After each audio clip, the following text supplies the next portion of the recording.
Halo guys, ketemu lagi dengan saya Ade Wardana Dinata di channel YouTube Minaku Home Nature. Pak, kita hari ini bertemu dengan satu maestro. Kelasnya tingkat dunia, bos. Bukan kaleng-kaleng.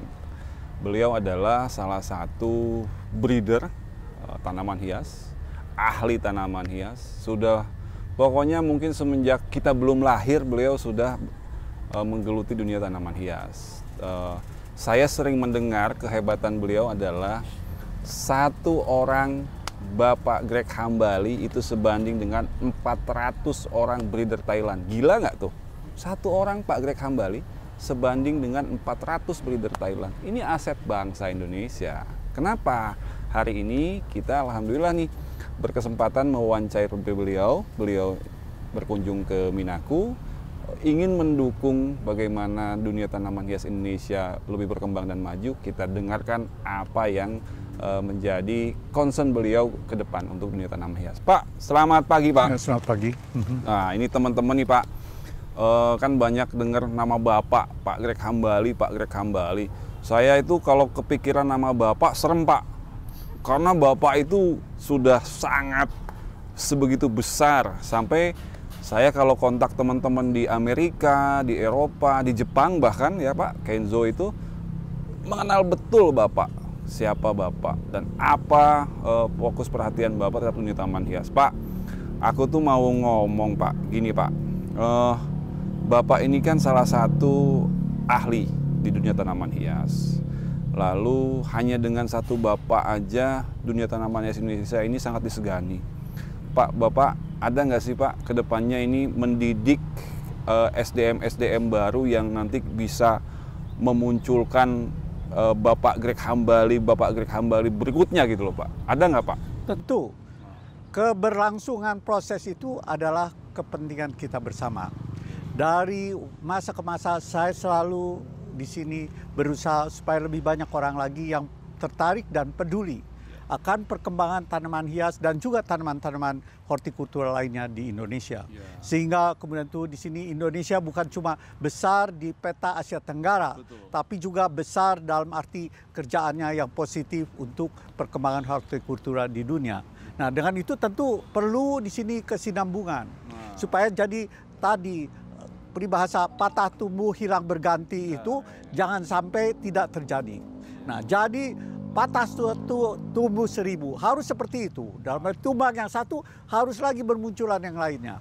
Nah, karena itu kita semua harus di sini mau katakan berinteraksi supaya tadi si tua sebelum mati sudah bisa di sini memberdayakan yang muda-muda supaya di sini kehidupan kita di dunia ini sudah merupakan sorga bagi kita semua. Nah, dengan kemudian itu sorga yang ada di bumi ini tentu kan kita kalau ada sorga lagi bagus, kalau tidak ada tidak masalah karena sekarang aja sudah sorga. Nah, bagaimana sekarang ini bisa jadi sorga kalau tadi kita berkepentingan untuk menjaga di sini katakan lingkungan supaya lebih baik, lebih cantik lagi. Dan jangan lupa Indonesia diberkahi dengan bahasa yang luar biasa yang namanya bahasa Indonesia. Kenapa? Kita tahu oksigen. Oksigen itu begitu pentingnya sehingga kita tanpa oksigen dalam tempo menit kita sudah mati. Betul. Makanan penting, tapi kita tidak makan 1 hari, tidak makan 2 hari setengah mati, tapi tidak akan mati. Nah, tapi tanpa oksigen kita mati. Dan oksigen itu yang kemudian rumus kimianya O2 itu luar biasa. Di Indonesia O2 itu bisa kemudian itu dijabarkan menjadi otak dan otot. Kita tahu kalau kerjaan yang menyangkut otak dan otot digabungkan hasilnya adalah bangunan-bangunan besar, mega project dan mega structures lainnya. Termasuk juga tadi mega proses yang kita bikin.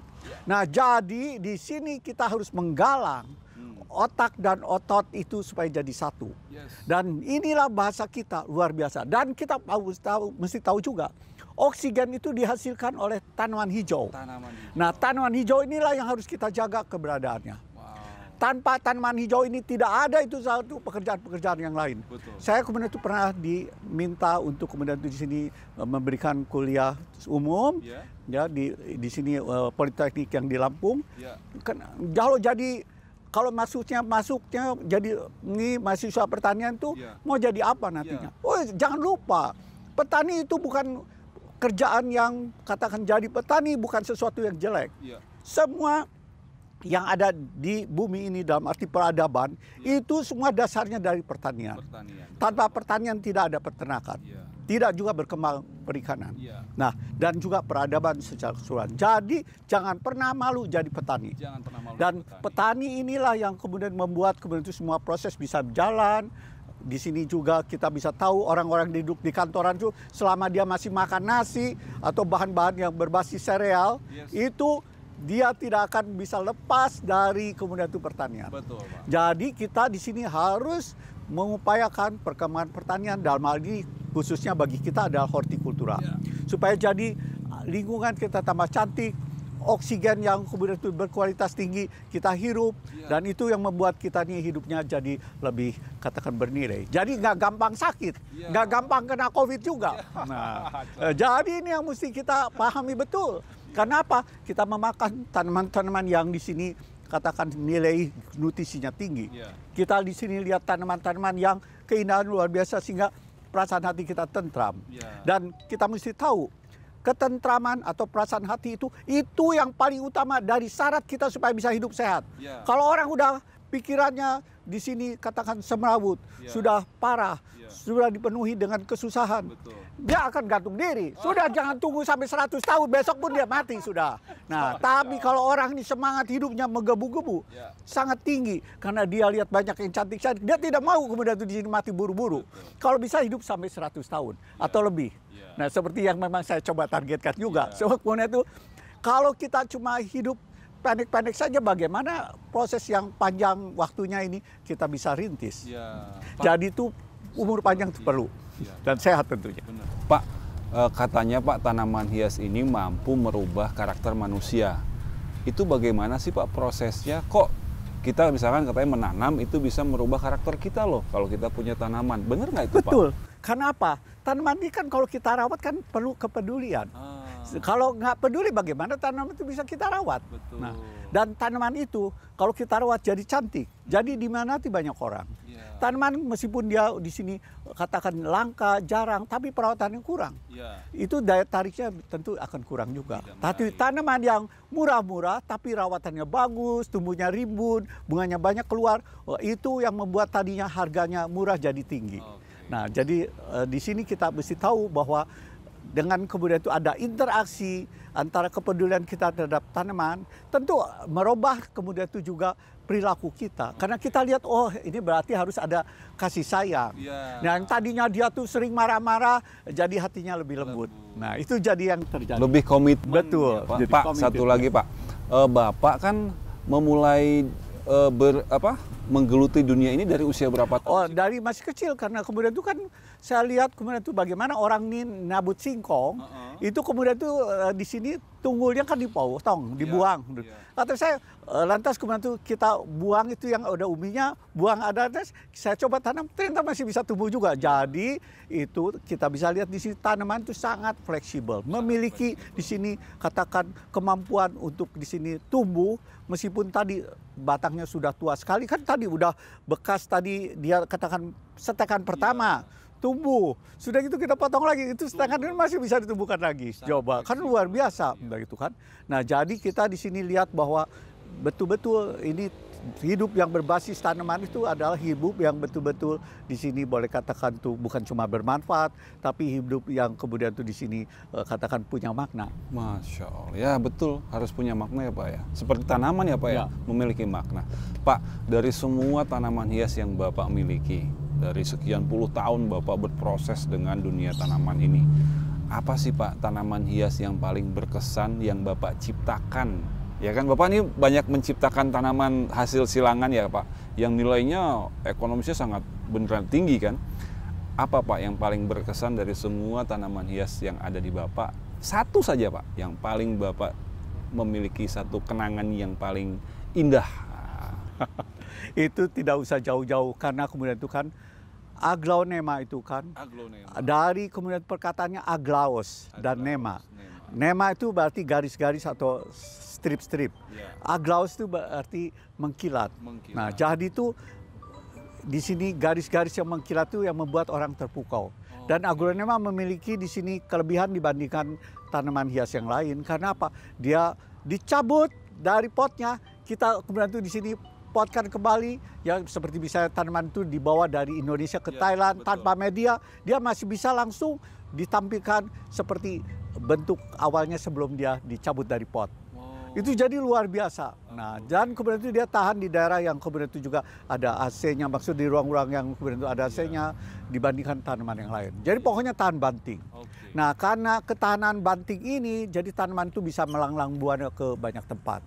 Kalau kita bandingkan misalnya dengan tanaman-tanaman hias lain, cantik memang, tapi begitu kemudian itu dia dicabut dari potnya, kemudian itu di sini medianya dipisahkan, dia kemudian itu langsung layu, kemudian itu jadi tidak layak lagi ditampilkan seperti asalnya pada tempat kemudian itu tanaman itu di sini dikirim. Oke, berarti aglonema adalah salah satu kelebihan Bapak dan Bapak sangat mencintai aglonema. Karena memang Pak Greg ini paling terkenal dengan aglonemanya ya Pak ya. Ada aglonema Golden Hope yang terbaru ya Pak ya? Ya, Golden Hope. Lalu apalagi Pak? Ya, itu kemudian itu kan masih ada. Kemudian itu namanya tentu nama itu kan tadi kenapa harus sih Pak sesuai. Karena nama-nama kan Bapak Golden itu Hope. bagus-bagus? Tapi kemudian itu kan sekarang lagi masa Covid, orang kemudian itu di sini hatinya kemudian itu boleh katakan tuh sangat kemudian itu boleh katakan tuh stres ya. Tapi adanya di sini tanaman baru, wah jadi itu ada harapan baru untuk kemudian tuh di sini bergerak lagi ke depan. Namanya jadi Golden Hope. Udah itu kan. Jadi itu jadi ada Lotus Delight karena kemudian tuh wow, kemudian tuh Delight itu kan boleh kan kegembiraan. Nah itu juga dari jalan begini-begini kan kalau kita lihat yang seduh-seduh memangnya kita ini mau mati besok. Nah jadi kita harus hidup tuh kan harus seperti Sultan Takdir Ali Sabana. Sultan Takdir Ali Sabana itu salah seorang menurut saya sih yang memberikan inspirasi. Karena Pak Takdir kan bilang begini, damai itu cuma di dalam kubur, hidup itu harus penuh kegembiraan. Cocok. Nah seperti batu karang yang ditempa ombak, debur-debur, penuh gejolak, penuh gairah. Nah itu yang penting kita kemudian itu kembangkan, nah, gairah untuk menghadapi hidup. Jadi jangan kita nih kemudian itu penuh muka itu bukan dengan kemudian itu di sini keceriaan, tapi penuh dengan kesusahan. Jangan dibagi-bagi lah kesusahan itu dipakai buat sendiri saja. Tapi kegembiraan kita harus bagi ke banyak orang. Jadi hidup itu lebih kemudian itu di sini memulai hati yang positif. Dan kemudian itu jadi nggak heran jadi banyak orang misalnya mau hidup lebih panjang, lebih bisa berguna lagi karena banyak kegembiraan. Itu Lotus Delight. Kalau Siti Nurhaliza. Nah itu kemudian itu kan nama bintang film yang kemudian itu dari Malaysia yang kemudian itu disematkan oleh teman saya seorang pedagang tanaman hias. Ya enggak apa-apa, itu kan juga nama yang cukup cantik, udah itu nggak masalah. Tuh guys, jadi Bapak kita ini memang luar biasa. Jadi sangat memiliki keistimewaan. Nah ini Pak, saya mau minta arahan Bapak nih. Jadi untuk para petani tanaman hias milenial hari ini yang sedang lagi gandrung nih Pak ya, apa sih tips-tips sukses Bapak supaya mereka itu konsisten seperti Bapak lah. Seperti Bapak kan karang ditempa ombak, Bapak terus saja di dunia tanaman hias, tidak pernah beralih. Ini kan kadang-kadang teman-teman kita ini semangatnya awal-awal aja Pak. Lagi jadi selimun, cekurang serang, angkat-angkat tai ayam. Angkat-angkat.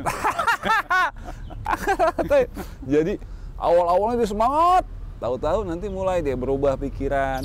Nah, apa Pak tips Bapak supaya tetap konsisten, yang akhirnya nanti kan akan ketemu ya Pak ya, dengan kehidupan. Kita mesti paham bahwa tadi roda kehidupan itu tidak selalu di atas. Timbangan juga bisa naik turun. Tergantung yang mana yang lebih berat, yang kiri atau yang kanan. Jadi kita jangan khawatir. Sebab keindahan itu sifatnya universal dan sifatnya abadi. Memang nanti kalau sudah tua, yang indah-indah juga jadi jelek. Tapi kita juga jangan lupa bahwa itu semua dimulai dari yang muda. Dan kemudian itu jiwa muda itu jiwa yang penuh gairah dan semangat. Dan itu kemudian itu jangan sampai jadi pudar cuma tadi karena waktu. Nah kita harus tahu bahwa kemudian itu tadi generasi tua mungkin satu saat kemudian sangat suka akan tanaman A. Tapi tadi dengan berlalunya waktu, satu waktu di sini sang cucu atau sang buyut, ini yang ditanam, kenapa sih sampai kakek saya begitu tertarik? Nah, nanti dia pun juga ikut tertarik. Jadi jangan lupa, selama tanaman itu dirawat dan penampilannya cantik, itu akan memberikan berkah. Jadi jangan lupa bahwa kemudian itu tanaman hias itu harus dirawat baru timbul kecantikannya itu. Nah, kalau kemudian itu disia-siakan, layaknya kemudian itu di sini perempuan desa yang banyak di sini berumputan lumpur, tidak akan menarik tentunya. Tapi kalau dia didandani, pakai pupur sedikit, pakai lipstick sedikit, dia akan tetap menarik dan kemudian itu juga akan jadi pusat perhatian orang. Jadi rawatlah tanaman dengan baik sehingga pada saatnya nanti kesempatan muncul dia jadi berjaya. Jangan tadi baru diperhatikan pada saat kemudian itu di sini sedang banyak diminati orang. Tapi kalau sudah minat banyak orang turun, dia kemudian itu abaikan. Jadi itu sama seperti tadi, kemudian itu cuma kemudian itu diambil saat masih diperlukan. Itu memang betul jadi patokan, tapi jangan kemudian itu jangan sesudah kemudian itu habis sepah, habis manis sepah dibuang. Jangan sampai itu terjadi. Sebab kemudian itu di sini kita mesti tahu bahwa yang kemudian itu di sini tadi kita abaikan itu satu saat kemudian itu akan diminati orang lagi. Dan kalau kemudian itu penampilannya jelek, mana mau orang kemudian itu di sini ambil atau beli dengan harga tinggi. Nah, jadi itu patokannya. Rawatlah. Tanaman apa yang bagus? Tanaman yang bagus, tanaman yang dirawat. Tanaman yang bagus adalah tanaman yang dirawat. Sebagus apapun tanaman, kalau tidak dirawat tidak bagus, tidak akan indah. Ya. Pak, lagi nih, hidden treasury, tanaman hias, khususnya tanaman pot plant adanya di Indonesia. Hutan-hutan kita memiliki banyak kekayaan alam yang luar biasa. Tetapi sampai hari ini potensi itu belum ditangkap oleh tanda kutip ya Pak ya. Nah, apa sih Pak pesan-pesan Bapak untuk kita? Bagaimana menjaga itu, bagaimana itu menjadi sesuatu yang bernilai? Mungkin Bapak kan punya banyak pengalaman datang ke hutan Papua, Kalimantan, Sumatera, dan lain-lain. Bagaimana sih Pak cara kita itu, kita sudah sadar dengan potensi itu Pak. Lalu untuk mengembangkannya itu bagaimana Pak? Yang jelas, kita juga harus di sini memperhatikan orang yang tinggal di daerah setempat. Dengan kemudian itu misalnya munculnya perhatian mereka merasa, wih ternyata di hutan sekitar saya ini, tempat saya tinggal ini banyak yang kemudian itu punya nilai tinggi. Nah, dengan begitu apa? Dia tidak akan sembarangan membuat orang membiarkan orang datang babat hutan. Karena nanti dulu nih, di sini ada tanaman-tanaman penting yang mesti kemudian itu juga saya perhatikan dulu. Jangan kemudian main sembarangan tebang. Nah, dengan begitu adanya kepedulian orang setempat, muncullah nanti kepedulian secara kolektif yang lebih luas lagi. Oke. Jadi harus ada kepedulian ya Pak? Ya, kepedulian terutama dari orang yang tinggal di dekat hutan yang kita pikir banyak bentuk tanaman yang berartinya. Jangan seperti misalnya orang seperti sekarang begitu banyak dimintai orang, kalau begitu juga kan itu bunga bangkai maupun stentanum juga itu kan sejenis porang juga yang kemudian itu kandungan glukomananya tinggi. Kemudian itu kita ambil aja dari hutan. Jangan seperti itu, jangan bodoh. Jangan bodoh itu apa? Kita harus pintar-pintar mendapatkan daya guna dari tanaman yang kita miliki ini. Jangan kemudian itu tadi asalnya saja. Jadi kita harus pandai kemudian itu di mana kemudian itu tempatin tanaman ini kemudian itu pasarnya yang paling tinggi. Jadi ke situlah. Jadi jangan kemudian itu karena kemudian itu di sini kandungan di sini berkaitan tinggi manannya itu kita kemudian itu manfaatkan dia sama seperti eksploitasi. Jangan seperti itu. Kalau mau kebunkan dulu silakan. Sudah itu nanti ekstra-ekstranya kita kemudian itu proses. Tapi jangan tadi indukannya, jangan bersifat bodoh lah. Orang dalam hidup itu harus pandai. Pandai dalam kemudian itu menitibui sehingga selamat sampai badan ke seberang. Tapi kalau kita di sini tidak mampu menitibui, kita tenggelam lah, kecemplung. Karena kita punya kewajiban terhadap anak cucu kita ya Pak? Betul, membuat mereka cerdas. Membuat mereka cerdas, jadi mereka tidak gampang dikecoh, tidak gampang dibohongi, tidak gampang demo-demo tanpa alasan yang jelas. Jadi pakai akal. Otak ini, jangan kemudian itu lagi minta pada Tuhan. Sebab Tuhan sudah berikan otak itu seperti intan yang baru keluar sinarnya kalau diasah. Betul. Gimana otak ini bisa pinter kalau kerjaannya cuma kemudian itu baca komik yang jelek. Ya komik yang bagus itu karena itu membuat kita juga jadi pinter. Tapi jadi pinter lah. Dengan pinter itu kita kemudian itu jadi nanti bisa lebih mampu memanfaatkan hutan-hutan kita jadi barokah. Wah, cocok, barokah. Oke guys, nah itulah yang bisa kita gali sedikit dari ilmu yang bisa disampaikan pada hari ini dari Bapak Greg Hambali. Ya, kita harus terus semangat, dukung terus industri atau dunia tanaman hias Indonesia, karena kita nggak kalah dengan negara lain guys. Jangan lupa like, komen, dan subscribe lalu dibagikan. Mudah-mudahan ini bermanfaat untuk semua pecinta tanaman hias dan kita tetap maju sama-sama menjadi satu negara yang kuat dari sisi tanaman hias. Hatur nuhun, bye-bye, thank you, nuhun, thank you.